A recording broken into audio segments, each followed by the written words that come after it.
sayang tanpa syarat ataupun unconditional love. Sebab kalau kita sayang, maka kita akan boleh sabar atas apa yang berlaku.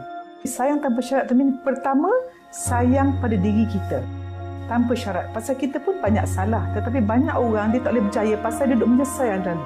Tetapi saya rasa kita sayang tanpa syarat diri kita. Kalau kita sayang Allah, kenal diri, maka bila kita sayang diri kita, penuh kasih sayang, senang beri kasih sayang. Bila beri kasih sayang, itu kita dapat. Formula saya selalu guna, ada, beri, dapat.